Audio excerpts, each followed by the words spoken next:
Ah non, vous êtes beaucoup trop jeune. Salut les copains, ça vous dit rien? Daniel Philippe Baki, Franck Teno, Vous n'êtes enfin. pas si jeune que vous en avez l'air. C'est rassurant. J'ai 65 ans, ça ne se voit pas, mais. La revue de presse donc des magazines avec vous, Frédéric. On commence par qui ou quoi? On commence par le trimestriel L'Éléphant, qui est un très bon magazine. L'Éléphant, ça s'appelle comme ça. Parce que c'est un petit peu encyclopédique dans le bon sens du terme. Ils reprennent les bases, un peu comme les vieux livres de leçons, plein d'images qu'on feuilletait même quand on n'avait pas de leçons.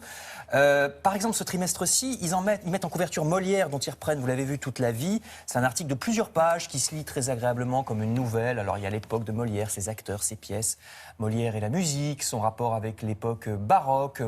Voilà, alors là, vous voyez Molière qui était à gauche, un de ses acteurs préférés qui est au milieu, et à droite, c'est Louis XIV, qui était un roi de l'époque, me dit-on, dans l'oreillette, qui adorait danser, hein, c'est pour ça qu'il est en costume.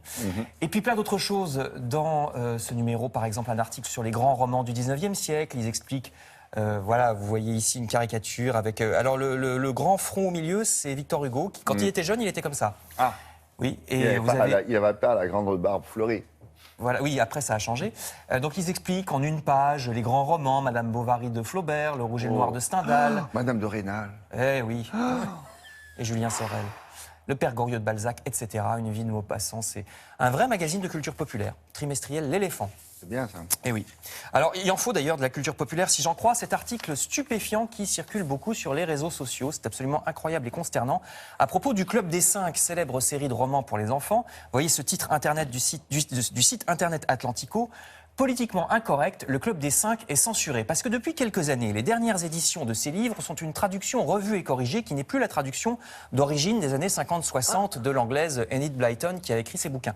C'est une nouvelle traduction édulcorée où les méchants sont moins méchants.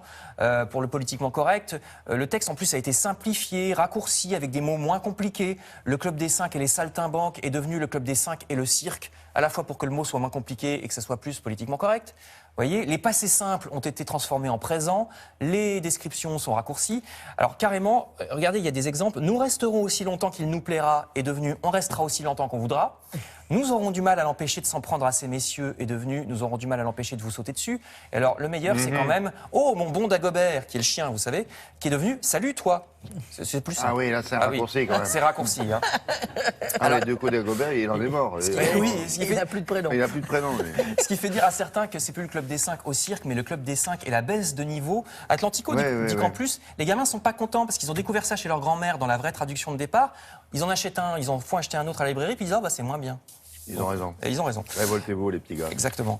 Quoi Alors, d'autre? compensons ce sacrilège en revenant à la tradition, d'abord en matière de cuisine, avec modes et travaux, des bons plats popotes à préparer la veille et à réchauffer. J'introduis la chronique de Loïc. Alors, l'avantage des plats d'hiver, c'est qu'on peut préparer le week-end, puis on réchauffe pendant la semaine. Alors, vous voyez une cocotte de poisson à l'aneth, à la tomate et à la crème fraîche. C'est une cocotte, ça? Oui, c'est une cocotte. Ça fait un peu pot de chambre quand même, hein, si vous la regardez Oh, bien. mais pas du Mais tout. non, c'est une vintage. cocotte, enfin. Non, mais regardez, Voyons. regardez. Oh, Ah, c'est une casserole. Vous avez jamais vu une casserole en pot de chambre émail? avec un manche, pas pareil. Ouais, ouais. Pas du tout. Alors, il y a des lasagnes qui sont dans un plat beaucoup plus carré, vous allez voir. Non, oui, un peu plus carré. Ou du veau à la crème et aux champignons. Pas mal ça. Ouais, toute recette qui se congèle et se réchauffe bien, donc on peut vraiment préparer à l'avance. Nous dit modes et travaux, également d'autres idées de plats d'hiver dans le magazine Femmes majuscules avec, vous allez voir, on peut se faire du bien pendant les froidures hivernales.